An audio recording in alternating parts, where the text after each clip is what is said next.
Malaki na ng aking mga alagang chicken native tsaka beef.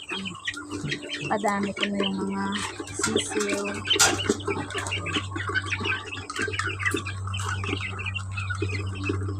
Mas may naglilimlim ulit. Yung mga nanay nito, dalawa.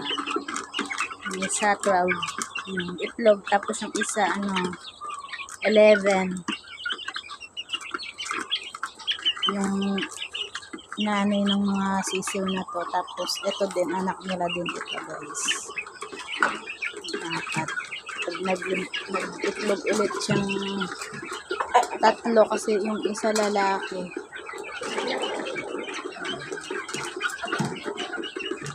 Dami nila guys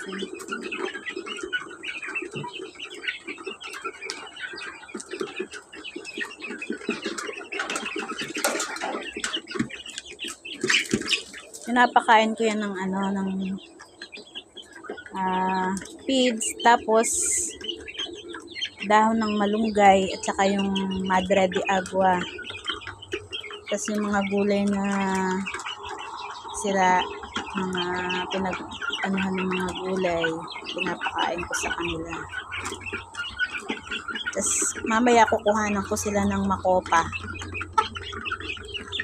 Pang pang dagdag sa pagkain nila, yung mga pwedeng maibigay sa kanila.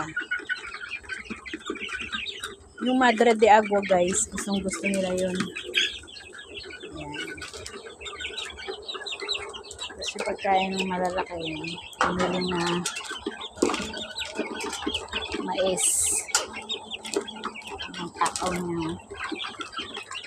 Malalaki mga giniling na mais yung feeds.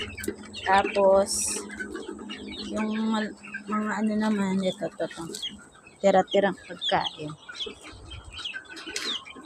mga kanin. Tapos mga dahon ng malunggay, madre de agua, tsaka yun, makopa or anong mga gulay na pwedeng mga sira-sirang gulay, mga